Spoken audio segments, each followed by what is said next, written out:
Boa tarde, está a ouvir a Rádio França Internacional, emissões em língua portuguesa. São 17 horas aqui em Paris, a mesma hora em Luanda. Stephanie Palma. Sejam bem-vindos à segunda emissão da RFI em português desta sexta-feira, 16 de dezembro. Eis alguns dos títulos que estão a marcar a atualidade. Na Guiné-Bissau, o presidente já anunciou a data das próximas eleições legislativas antecipadas. Professores angolanos ponderam avançar para a terceira fase da greve a partir de janeiro. No Peru, pelo menos 15 pessoas morreram e mais de 3 centenas ficaram feridas nos protestos de contestação contra a detenção do ex-presidente Pedro Castilho. No controle técnico desta emissão está Victor Mathieu. O jornal começa agora. Fique desse lado. RFI, as vozes do mundo. Começamos este noticiário com a atualidade africana. Na Guiné-Bissau, o presidente Umaru Sissoko Embaló anunciou que as eleições legislativas antecipadas terão lugar a 4 de junho.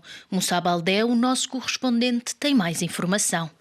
Quando o presidente Umaru Sissoko Embaló dissolveu o parlamento em maio passado, marcou as eleições legislativas para 18 de dezembro. Em finais de outubro, o governo explicou ao chefe de Estado que não era possível realizar eleições na data marcada porque, por exemplo, ainda não tinha conseguido iniciar o recenseamento eleitoral. É que a maioria de partidos políticos defendeu a realização do recenseamento de raiz e que os cartões dos eleitores sejam biométricos para evitar possíveis manipulações do documento. No passado dia 10 deste mês de dezembro, o governo arrancou com o recenseamento eleitoral, um processo que deve decorrer na Guiné-Bissau e junto de algumas comunidades de guineenses em África e na diáspora até fevereiro. O presidente Embaló disse que estão reunidas as condições técnicas, que ouviu o governo, a Comissão Nacional de Eleições e partidos políticos, daí que marcou a nova data da ida às urnas para 4 de junho de 2023. O presidente guineense marcou a nova data das eleições numa altura em que persiste o desentendimento entre os partidos com assento no Parlamento dissolvido quanto à direção da Comissão Nacional de Eleições, que muitos consideram de caduca e exigem a sua substituição. Moussa Baldé, Bissau, RFI. A cimeira Estados Unidos-África ficou marcada pelas declarações do presidente do Ghana, Nana Akufo-Addo, alegando que os mercenários russos da Força Wagner também já estariam no Burkina Faso. Era público e notório que estes paramilitares estariam também na RCA e no Mali, não obstante desmentidos da junta militar.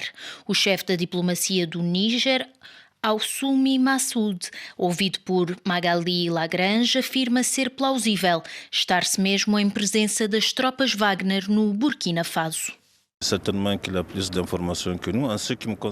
Sem dúvida que o presidente do Ghana terá mais informações do que aquelas de que nós dispomos, mas parece-me ser algo de verosímil. De acordo com os dados que temos, o Burkina está nesta trajetória. Pedimos-lhes que revejam essa trajetória que seria um beco sem saída. Vemos bem que a intervenção de Wagner no Mali, à parte de proteger a junta, não garantiu sucessos em termos de segurança. A situação de segurança degrada-se e o vazio deixado pela saída dos franceses é preocupante. A Wagner é uma ameaça para a estabilidade na zona da África Ocidental, pelo que há que o levar à CEDEAO para que haja um pronunciamento claro sobre a presença destes mercenários na nossa área. É um elemento heterogéneo que devemos combater. C'est un élément hétérogène et que nous devons combattre. Era Assoumi Massoud, chefe da diplomacia do Níger, traduzido por Miguel Martins.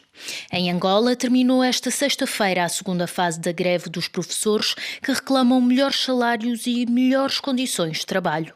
Ao cabo de 10 dias de bloqueio, Guilherme Silva, presidente do Sindicato de Professores SINPROF, referiu que, apesar das discussões com o governo, não se chegou a acordo e não descartou avançar para a terceira fase da greve a partir de janeiro. Ouçamo-lo. Tivemos uma adesão histórica. Mais de 97% do universo de 220 mil docentes aderiram à greve. E como tal, hoje vamos terminar a segunda fase. Segunda-feira, dia 19, os professores regressam no exercício do magistério. Do encontro tido ontem com o Ministério da Educação, um encontro que durou cerca de 12 horas, as questões estruturantes não obtivemos resposta positiva do governo, as questões de revisão do estatuto remuneratório, que tem a ver com salários, subsídios, bem como o subsídio de isolamento, dizem os auxiliares do presidente da República que estiveram ontem nessa reunião, que tudo depende do titular do Poder Executivo, no sentido de responder a estas questões, bem como o desagravamento do imposto de rendimento de trabalho, que vem sufocando os professores. E se continuar assim, teremos de partir para a terceira fase, de 3 a 31 de janeiro, se o governo angolano não responder positivamente, e que ficou até dia 16, eles ficaram de nos apresentar propostas. Se isso não fizerem, não teremos outra opção, senão de avançarmos para a terceira fase da greve. As palavras de Guilherme Silva, presidente do Sindicato de Professores SINPROF de Angola, entrevistado por Liliana Henriques. Bissau 94 FM. É tempo agora de abordar a atualidade internacional. A Justiça peruana mantém o ex-presidente Pedro Castilho preso por 18 meses. A sua detenção desencadeou uma onda de protestos violentos, que ao todo já fez pelo menos 15 mortos e mais de 300 de feridos. Inês Rodrigues faz-nos o relato. O movimento de contestação antigovernamental no Peru entrou esta sexta-feira no 9º dia de manifestações.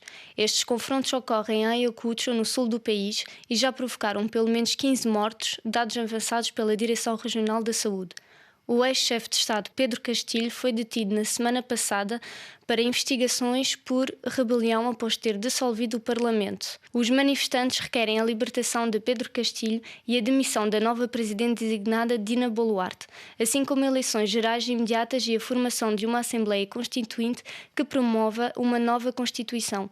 Diante destes protestos, o governo de Boluarte declarou na quarta-feira um estado de emergência de 30 dias, que não está a ser respeitado pelos manifestantes, que mesmo assim continuam a sair às ruas. Na área desportiva, todas as atenções estão voltadas para a final do Campeonato do Mundo de Futebol, que decorre este domingo entre a França e a Argentina, no Catar. Para David Simão, médio luso-francês que atua no Aroca, a final vai ser muito disputada e o importante é sobretudo o espetáculo de se assistir a um duelo entre duas grandes seleções, isto apesar de acreditar que França pode levar novamente o troféu para casa, ele que nasceu em território gaulês, ouçamo-lo.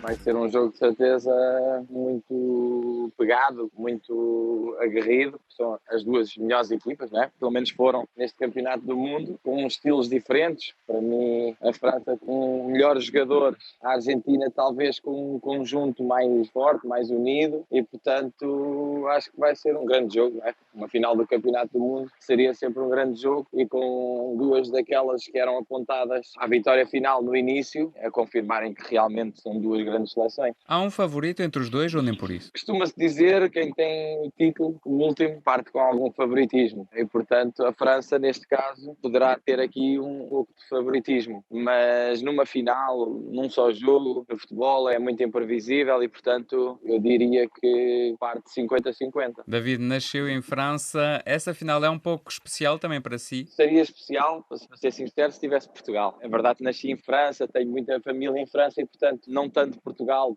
Prefiro que a França ganhe, mas vou ver o jogo não por ser francês, mas por ser primeiro um profissional do desporto, de futebol, depois porque gosto de ver grandes jogos, aí é a final do Campeonato do Mundo, não é? Claro que, como é óbvio, por ter nascido em França, por ter família em França, há haver um vencedor que seja a França. Ouvimos David Simão, médio luso-francês que atua no Aroca, clube português, entrevistado aqui na antena da RFI em português por Marco Martins. Poderão ouvir a entrevista alargada no Magazine de Desporto logo a seguir ao noticiário. Em Londres, 8 pessoas ficaram feridas, incluindo 4 em estado crítico, após milhares de pessoas terem forçado a entrada num concerto na capital.